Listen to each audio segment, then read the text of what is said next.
Okay guys, hello and welcome back to another video. And today we're going to be talking about sleep. Now, about 3 or 4 months ago I made a bunch of videos about things that I was doing to improve my sleep. And it was something that I was very interested in, I was doing a lot of research into, and I was implementing all these different techniques, and none of them really worked in the long term, which I was a bit disappointed by. But sleep has been something that I've always been working on, and recently I've implemented a few habits that really have made the difference. So I'm going to talk about them in this video. But one thing that I want to say before I start telling you what these things are that have genuinely helped my sleep, I just want to emphasize that everything I say, like with sleep, is just such a weird thing. And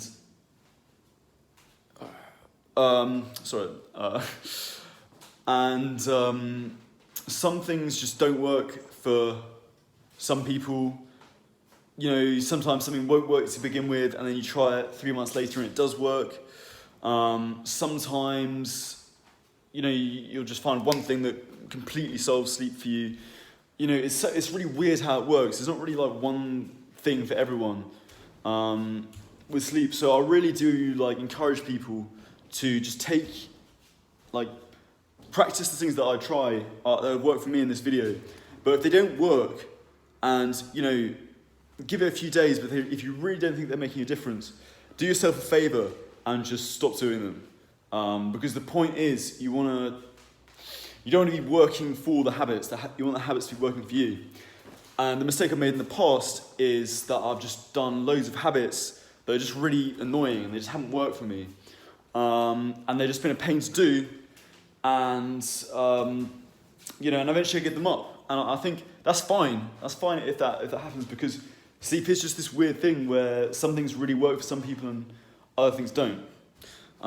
So just bear that in mind. But the next thing I want to say is that sleep, honestly, the last few nights, I've gone into this new sleep cycle, and the last few nights of sleep that I've had are honestly the best nights of sleep I've had probably ever. And more importantly, how I felt during the day. I've never felt more sort of awake and ready to sort of get on with the day. My focus has been so good. I just feel normal.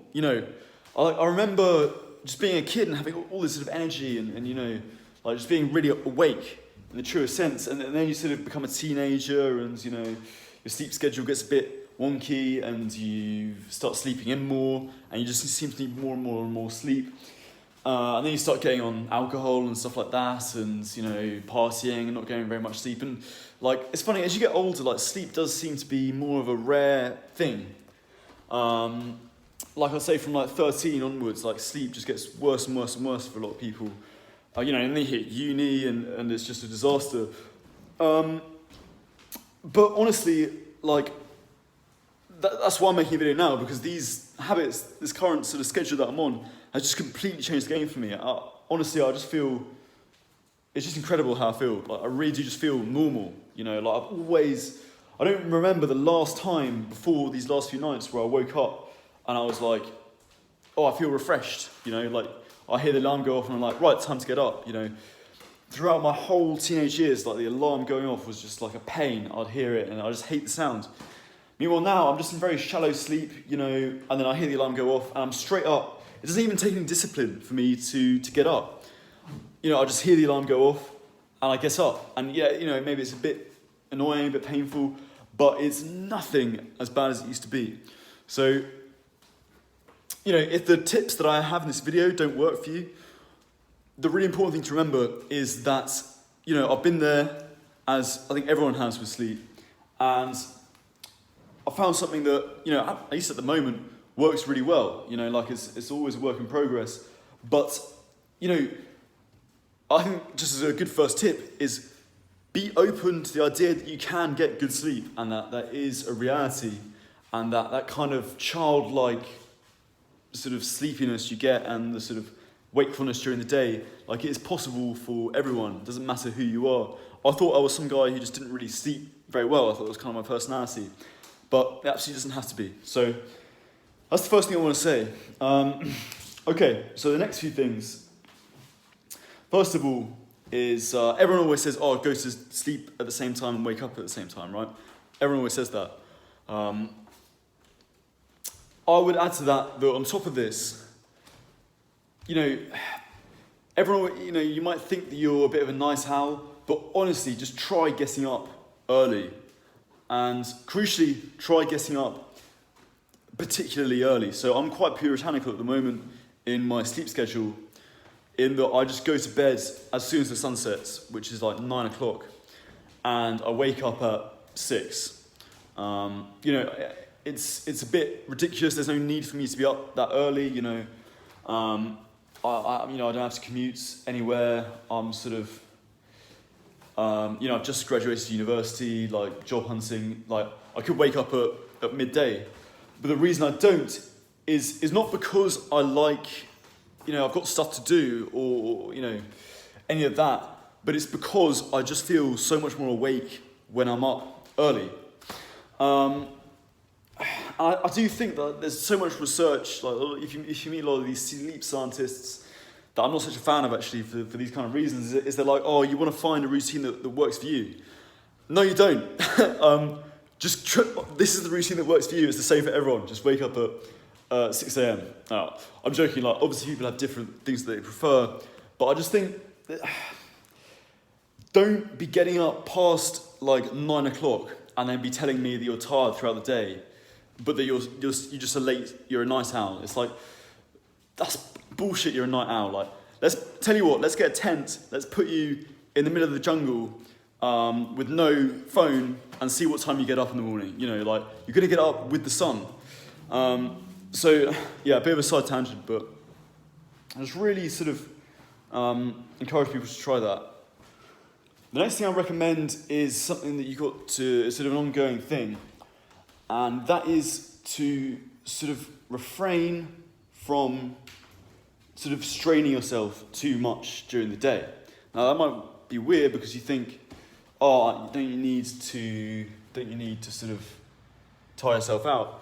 I'm not saying don't tire yourself out, but I think the big thing with sleep is, and I learned this from a meditation sort of course about it, is you want to basically, there's not a massive difference between being wakeful during the day and being sleepy in the evening. They're kind of two sides of the same coin. People sort of feel groggy and tired during the day, but it's kind of weird because they are getting bad sleep because of it. But there's a kind of further thing beyond that, which is sort of they're not restful in themselves. They're sort of too distracted. They're too and that's kind of makes them tired in a more sort of fundamental sense. So it's a really long game, but you want to be able to really avoid things that get you in your head too much. Things like going on your phone, really as much as possible. There are lots of hacks you can do. Put it on grayscale, wherever works for you. But the more you sort of are exposed to screens which sort of stimulate and strain your brain, the less, it might not feel like it makes a difference, but they're kind of two sides of the same coin, right? You want to be really present and focused, and this is an enormous thing with sleep. And that brings me on to something else, which is naps. Now, for a long time, I was quite against naps just because I didn't really enjoy taking them. And on the rare occasion that I would take a nap, I'd wake up 2 years later and I'd be like, what country am I in? But recently I found a great way to nap that really supports my sort of sleep habits. So what I do is sort of front load my day. You want to front load your day anyway. So that's good thing to do anyway. So I front load my day. Go to a coffee shop, get some work done, go to the gym, and then come back around 11ish, 12ish, have some food, and then I'll have a nap. Obviously, this isn't a very ideal day, but I have a nap at around 12 o'clock, maybe 1 o'clock. And when I say have a nap, I don't mean sort of fall asleep. I literally just mean lie down and wear a face mask, not like the eye mask, and just lie down and just don't do anything for 10 minutes. And then if the alarm goes off and I'm not bored out of my mind, then I'll put on another 10 minutes. And the idea with these naps is they're not meant to be enjoyable. They're not meant to be kind of, because like most people think, oh, I'm going to have a nap. I'm going to have a nice nap. And it's like they're going to lie down and they're going to really enjoy the nap. But for me, like, it's not even that I feel that tired at 12 o'clock. But what I realise is if I've sort of applied myself, it's good to just refresh, just a little bit, before I set on the afternoon. And what I find is that it's not even that I'm doing very much, because I'm just lying there on my sofa with my eyes closed. I might drift off for a few seconds, but I'm not really in any kind of sleep at all. But after like 20 minutes or so, if I wake up and I feel like really fresh, and I'm like, actually, there is a mass difference in terms of how I felt before that and how I felt after that. So it's really important to remember that. And just going back to the thing with the phones, is I think a lot of people, what they'll do is they'll get exhausted, and then, it's fair enough, they'll go on their, they'll want to have some sort of reward, so they'll go on their phones, or go onto TikTok or YouTube, something that's like quick and very easy to entertain your brain. But the problem is that this is actually just firing up your brain so much more and just knackering you even more. But what you want to do is, when you feel that tired feeling, resist the urge to go on your phone and just go sleep for 20 minutes. Again, I think it's a bit of a modern idea that you sort of have to fight through tiredness. I think, if you have like a pet dog or something, or a cat or whatever, he just sleeps wherever the fuck he wants, because he's like, oh, I'm tired, I'm gonna sleep, and I think we should think a bit more like that. It's fine to sort of sleep, have a quick nap to refresh you during the day. And the other thing is that I think you get a lot of videos which say that it's a bad thing because it's sort of gets rid of your melatonin and stuff like that, which I'm sure it does. But again, the thing to remember, which I'll go into later, is you really got to focus on your own personal experience. And in my personal experience, maybe it has an effect on my melatonin. Of course it has an effect on my melatonin. But I know that if I don't take a nap, I'll be more likely to sort of just do things that are going to distract my mind, things like social media, and that's going to make me less able to go to bed later on in the evening. So really what I'm getting at is you just want to have a presence of mind with you throughout your day, no matter what you're doing. And if you have to sustain that by a nap, then that's fine. Okay. Next thing I'll say that's really good to do, which I've only recently started doing, is find some kind of book, read some kind of book before you go to bed. Everyone always says this, right? But the type of book you want to read is very crucial. Because I've always sort of read before going to bed, I've always quite liked doing it. But the key to reading at this time of the day is you want to read something that's really going to distract you from what you're thinking about. So often what I'd do is I'd read a self-improvement book that I've been reading during the day.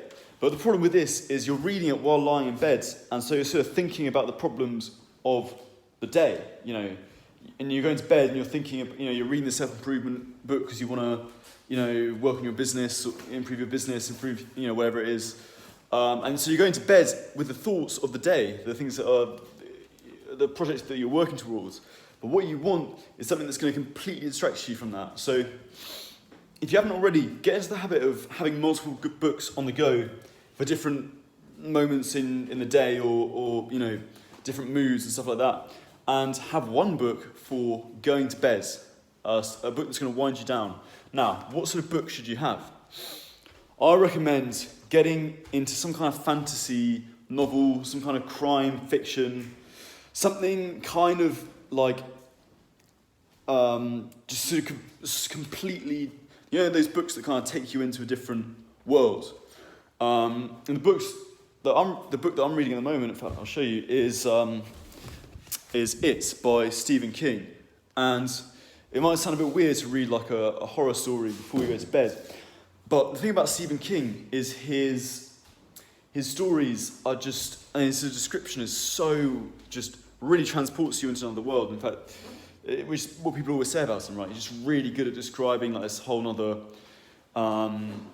sort of place, and you know, even if it's quite an unpleasant story, it just really melts you into that world, and you really forget about what the problems of the day are. And you know, people, you might hear this and think, oh, you know, I can't really believe that's very effective. Honestly, just try it. Like, it was so, like, I did it last night. I read a few pages before I went to bed, and I had nightmares because it was so bad. Now, obviously, you don't want to have nightmares, so maybe you know, find a book that's not going to do that to you. But I just say that because it just shows how effective just a few pages of a really immersive book can be, you know. So that's something to bear in mind, guys. And just to finish off, the one thing I really want to say is that you have to take everything that I've said with a pinch of salt. So try everything that I've said here that's improved my own schedule. But if it doesn't work, don't stick with it. Honestly, if you don't see it working within a few days, then get rid of it, because sleep is so weird and it just works so different for different people. So don't feel bad about doing that. And it's funny, like the one exception I'd make for that is a sleep routine, like sticking to the same routine, and crucially getting up early in the morning, because it takes time to get into that rhythm. But otherwise, like, you know, these sort of little tips and tricks, it's not an overnight thing, if you pardon the pun. You know, it's like, it takes a long time to get a good sleep routine, and you just got to stick with it until you find something that really works. So anyway, guys, I hope you enjoy this video, and I'll see you in the next one.